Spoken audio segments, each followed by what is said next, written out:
To Serve Man est l'épisode 89, 24 saison 3, de la série d'anthologie The Twilight Zone 2, 1959.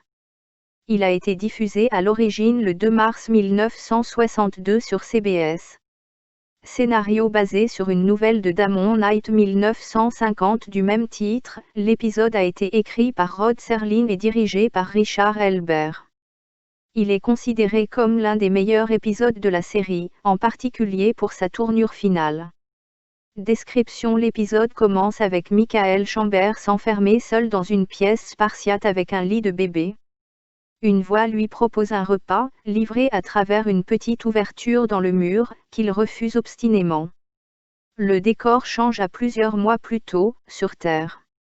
Les Canamites, une race d'extraterrestres de 9 pieds de haut, 2,70 m environ, débarquent sur Terre alors que la planète est en proie à des crises internationales. Alors que le secrétaire général annonce le débarquement d'étrangers sur Terre au public mondial lors d'une conférence de presse des Nations Unies, l'un des extraterrestres arrive et s'adresse aux délégués et journalistes rassemblés par télépathie. Il annonce que le motif de la venue de son espèce sur Terre est de fournir une aide humanitaire en partageant leur technologie de pointe, y compris un générateur atomique qui peut fournir de l'énergie électrique presque infinie pour quelques dollars, un engrais nitrate qui peut mettre un terme à la faim dans le monde et un champ de force qui peut être déployé pour empêcher la Troisième Guerre mondiale. Les Canamites ressemblent à des petits gris mais ont des crânes allongés et donc ressemblent plus à des hybrides entre les grands blonds et les petits gris. Mais ils ont des crânes allongés comme ceux de certaines élites.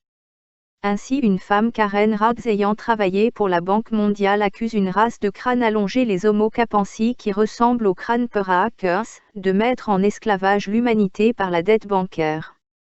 Karen Rhodes prétend que pas moins d'1 million de tonnes d'or est à disposition de l'humanité dans des comptes collatéraux, dont 170 000 tonnes pour les US à Hawaï. La majeure partie de cet or serait aux Philippines.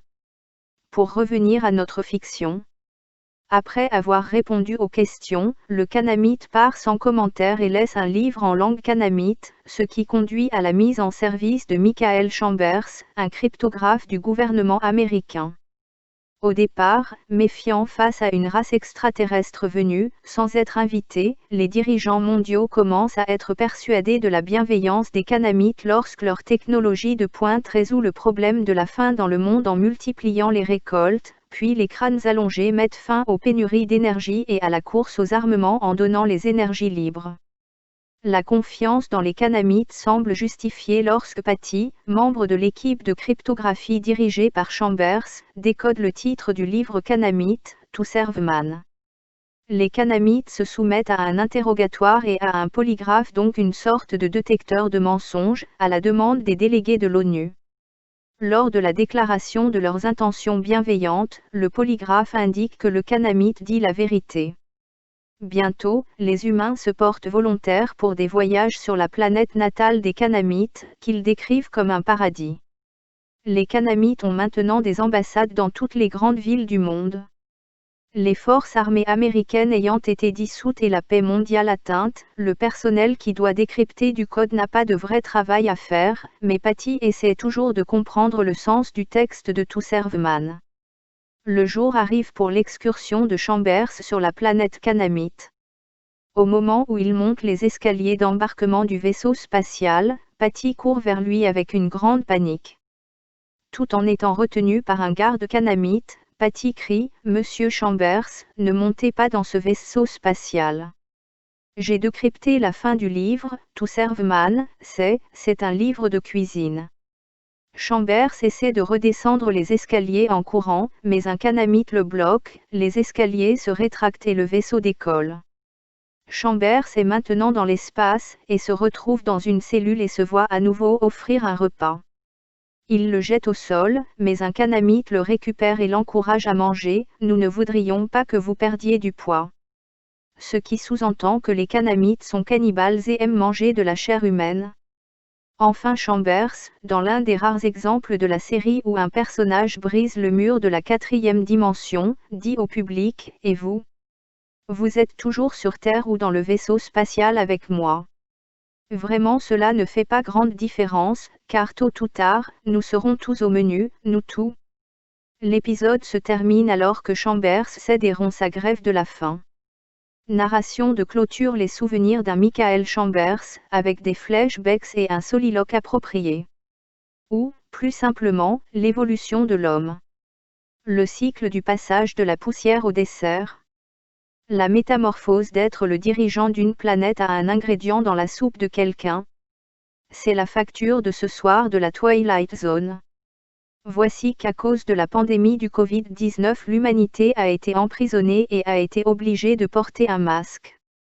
Nous voici dans le nouvel ordre mondial, promis par George Bush père, pour une paix mondiale, la fin des maladies, bientôt la divulgation des énergies libres, la divulgation extraterrestre, un revenu universel pour tous donc la richesse pour tous à condition d'accepter le vaccin et de devenir stérile c'est le contrat proposé dans beaucoup de films de science-fiction. Des savants chinois prétendent aussi que le virus du Covid-19 pourrait rendre stériles les hommes, le virus ou le vaccin pourrait rendre stériles. La série V, Les Visiteurs, des reptiliens serait aussi inspirée par cette nouvelle, ou La guerre des mondes ou encore Indépendance Day. À la fin un virus informatique ou le simple virus de la grippe suffirait à tuer tous les extraterrestres. Ils viennent soi-disant pour nous sauver, pour empêcher les guerres, soigner les maladies à condition de nous stériliser ou de nous élever comme du bétail où nous serions leur nourriture ainsi en buvant le sang de jeunes enfants ils espèrent être immortels et continuer de nous dominer. Dans beaucoup de films de science-fiction les extraterrestres comme le diable nous proposent des contrats qui sont en fait une escroquerie. Est-ce que c'est de la science-fiction ou un message codé pour décrire notre futur ? Est-ce que la science-fiction est un guide pour les élites pour mieux nous asservir ou un guide pour nous avertir du danger ? Science sans conscience n'est que ruine de l'âme selon Rabelais.